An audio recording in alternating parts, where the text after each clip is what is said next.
ஆகாஷவாணி சுழல் விளக்கு.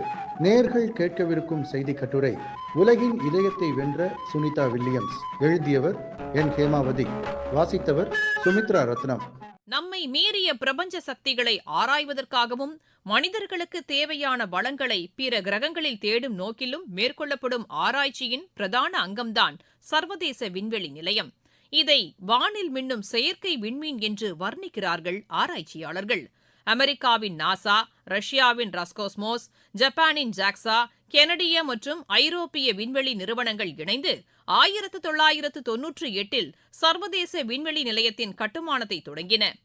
109 மீட்டர் நீளத்தில் ஒரு கால்பந்தாட்ட மைதானம் அளவுக்கு பெரியதாகவும் 400 டன் எடை கொண்டதாகவும் கட்டமைக்கப்பட்ட இந்த சர்வதேச விண்வெளி நிலையம் இதுவரை மனிதர்களால் உருவாக்கப்பட்ட செயற்கைக்கோள்களிலேயே மிகவும் பெரியது.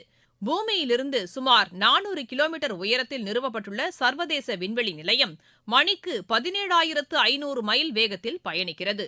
அதாவது 90 நிமிடங்களுக்கு ஒருமுறை என்ற கணக்கில் ஒரு நாளைக்கு சராசரியாக 16 முறை பூமியை சுற்றி வருகிறது. தவிர ரஷ்யாவுக்கு சொந்தமான 2 சிறிய ஆராய்ச்சி கூடங்கள், அமெரிக்கா, ஐரோப்பா, ஜப்பானுக்கு சொந்தமான தலா ஒரு ஆராய்ச்சி கூடம் என 5 ஆராய்ச்சி கூடங்களும் உள்ளன. 109 மீட்டர் நீளமுள்ள சோலார் இறக்கைகள் மூலம் விண்வெளி நிலையத்திற்கான மின்சாரம் பெறப்படுகிறது. விண்வெளியிலிருந்து பூமியை படம் பிடிப்பது, தரவுகளை திரட்டுவது உள்ளிட்ட பணிகளோடு ஒரு செல் உயிரிகள், எறும்புகள், மீன்கள், புழுக்கள் ஆகியவற்றை பூஜ்ய ஈர்ப்பு விசையில் வைத்து பல்வேறு ஆராய்ச்சிகள் சர்வதேச விண்வெளி நிலையத்தில் மேற்கொள்ளப்படுகின்றன. செவ்வாய் கிரகத்திற்கு மனிதனை அனுப்புவது உள்பட பல்வேறு நாடுகளின் வருங்கால விண்வெளி தேடலுக்கு இந்த விண்வெளி நிலையம் சோதனை கூடமாகவும் விளங்குகிறது. இந்த சர்வதேச விண்வெளி நிலையத்திலிருந்துதான் இந்திய வம்சாவளி வீராங்கனை Sunita Williams, புச் Willmore, Nick Hague, ரஷ்ய விண்வெளி வீரர் அலெக்சாண்டர் கோர்பனோவ் ஆகியோர் பத்திரமாக தரையிறங்கியிருக்கிறார்கள். அமெரிக்காவின் ஒஹையோ மாகாணத்தைச் சேர்ந்த இந்தியரான தீபக் பாண்டியாவுக்கும் ஸ்லோவேனியாவைச் சேர்ந்த உர்சுலின் போனிக்கும் பிறந்த 3 குழந்தைகளில் கடைசி குழந்தைதான் சுனிதா வில்லியம்ஸ். தீபக் பாண்டியா குஜராத் மாநிலத்தின் அகமதாபாத்தை பூர்வீகமாக கொண்டவர். 1958ஆம் ஆண்டு அமெரிக்காவில் குடியேறினார். சுனிதாவின் கணவர் மைக்கேல் வில்லியம்ஸ், அவரும் ஒரு விமானியாக பணியாற்றியவர்.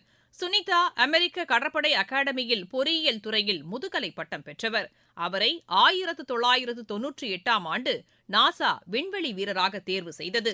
2006 முதல் முறையாக விண்வெளிக்கு சென்ற சுனிதா 192 நாள்கள் விண்வெளியில் பணியாற்றிவிட்டு பூமிக்கு திரும்பினார். 2வது முறையாக 2012 விண்வெளி ஆராய்ச்சி நிலையத்திற்கு சென்ற சுனிதா 127 நாள்கள் பணியாற்றிவிட்டு பூமிக்கு வந்தார். பின்னர் போயிங், ஸ்பேஸ் எக்ஸ் நிறுவனங்களுடன் இணைந்து அவர்களின் விண்கலங்களை ஓட்டும் பயிற்சியை பெற்றார்.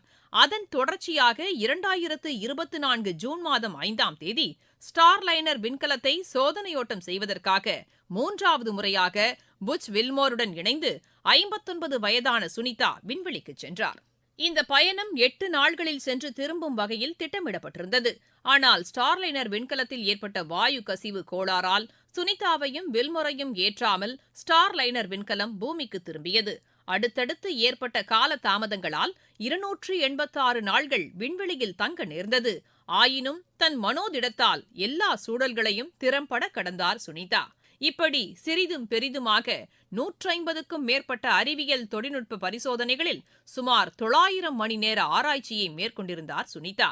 3 பயணத்திலும் சேர்த்து மொத்தமாக 9 முறை மொத்தம் 62 மணி நேரம் 6 நிமிடங்கள் விண்வெளியில் நடந்து புதிய சாதனையை பதிவு செய்துள்ளார். இந்திய நேரப்படி மார்ச் 17ஆம் தேதி காலை 10:35 மணிக்கு சர்வதேச விண்வெளி நிலையத்திலிருந்து புறப்பட்டார் சுனிதா வில்லியம்ஸ். 17 மணி நேர பயணத்திற்கு பிறகு பூமியை அடைந்தார். உலகமே போற்றும் சாகச மங்கையான சுனிதாவுக்கு இந்திய பிரதமர் திரு நரேந்திர மோடி மனம் நிறைந்த வாழ்த்துக்களை தெரிவித்துள்ளார். இது தொடர்பாக சுனிதாவுக்கு அவர் எழுதியுள்ள கடிதத்தில், இந்திய மக்களின் வாழ்த்துக்களை நான் உங்களுக்கு தெரிவித்துக் கொள்கிறேன். 140 கோடி இந்தியர்கள் எப்போதும் உங்கள் சாதனைகளில் பெருமிதம் கொண்டுள்ளனர்.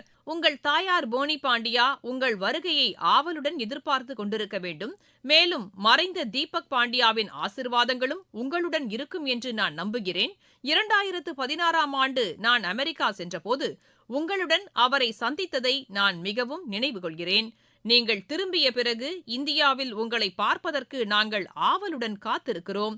இந்தியா தனது மிகவும் புகழ்பெற்ற மகள்களில் ஒருவரை வரவேற்பது மகிழ்ச்சி அடைகிறது என்று தெரிவித்திருக்கிறார். இந்தியாவுடன் தொப்புள் கொடி தொடர்பு கொண்ட நம் சகோதரி நெடுநாள்கள் விண்வெளியில் பறந்து உலகத்தின் இதயங்களை வென்றிருக்கிறார்.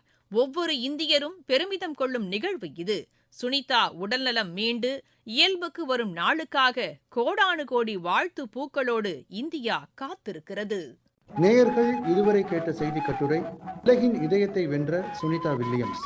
எழுதியவர் என் ஹேமாவதி. வாசித்தவர் சுமித்ரா ரத்னம்.